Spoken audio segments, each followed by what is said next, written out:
ಏನಾದರೂ ಮಾಡೋಣ ಅಂದ್ಕೊಂಡ್ರೆ ನನ್ನ ಕೈಲಿ ಏನೂ ಮಾಡೋಕ್ಕಾಗ್ತಿಲ್ವಲ್ಲ ಗೋವಿಂದ. ಭೋಗೇಂದ್ರ, ನಿನ್ನ ಹಣೆ ಬರನೇ ಚೆನ್ನಾಗಿಲ್ವಲ್ಲ ಗೋವಿಂದ.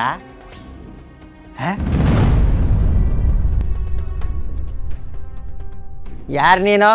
ನಾನೇ ನೀನು, ನೀನೇ ನಾನು. ನಾನು, ನೀನು, ನೀನು, ನಾನು ಏನು ಹೇಳ್ತಾ ಇದೆಯಾ ಗೋವಿಂದ? ನಾನು ನಿನ್ನ ಆತ್ಮ.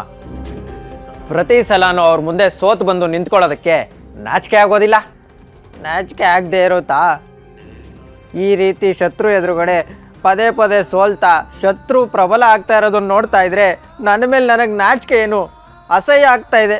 ಯಾವುದಾದ್ರೂ ನದಿಗೋ ಕೆರೆಗೋ ಹಾರಿ ಜೀವ ಕಳ್ಕೊಳ್ಳೋಣ ಅನಿಸುತ್ತೆ.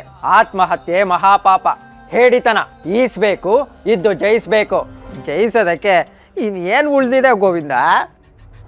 ಆ ಶತ್ರುವಿನ ಕೀರ್ತಿ ದಿನೇ ದಿನೇ ಪ್ರಬಲ ಆಗ್ತಾ ಇದೆ. ಪೀಠದ ಮಾತಿರಲಿ, ಮಠದಲ್ಲಿ ಒಂದು ಸಣ್ಣ ಹುದ್ದೆನೂ ಪಡೆಯೋಕ್ಕಾಗ್ತಾ ಇಲ್ಲ. ದಂಡ ಪಿಂಡವಾಗಿ ಬದುಕಿದ್ದೀನಿ ಅಷ್ಟೇ. ಯಾರಿಗೂ ನನ್ನ ಬಗ್ಗೆ ಭಯ ಇಲ್ಲ, ಗೌರವ ಇಲ್ಲ. ಈ ಪರಿಚಾರಕರು ನನ್ನ ಮಾತು ಕೇಳೋದಿಲ್ಲ. ನಾನು ಬೇರೆ ಪೀಠಾಧಿಪತಿ ಹಾಗೆ ಮನೆಗೆ ಕಾಲಿಡೋದು ಅಂತ ದೊಡ್ಡದಾಗಿ ಶಪಥ ಬೇರೆ ಮಾಡಿ ಬಂದೆ. ಸತ್ತಿರೋ ನಮ್ಮ ತಾತನಿಗೆ ಪಿಂಡ ಹಾಕೋಕೆ ಕೂಡ ಹೋಗಲಿಲ್ಲ.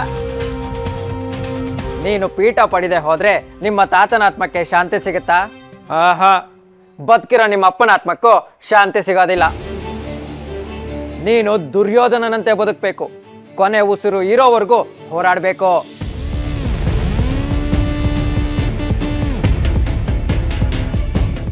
ಆದರೆ ಹೇಗೆ?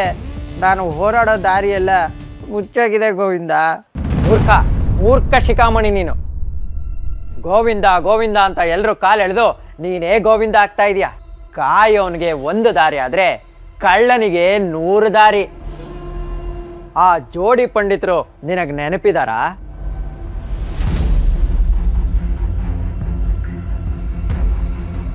ಜೋಡಿ ಪಂಡಿತ್ರ ಯಾರು ಗೋವಿಂದ? ನರೇಂದ್ರ ಶರ್ಮಾ, ಸುರೇಂದ್ರ ಶರ್ಮಾ.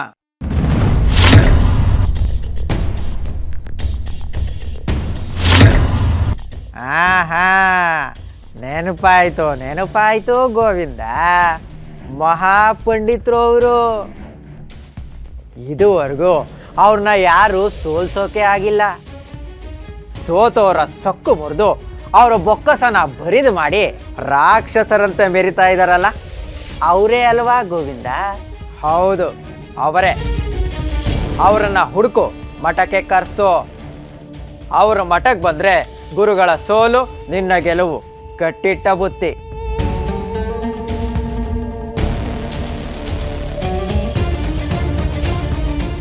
ಗುರುಗಳೇ, ಇನ್ನು ಮುಂದಿದೆ ನಿಮಗೆ ಮಾರಿ ಹಬ್ಬ.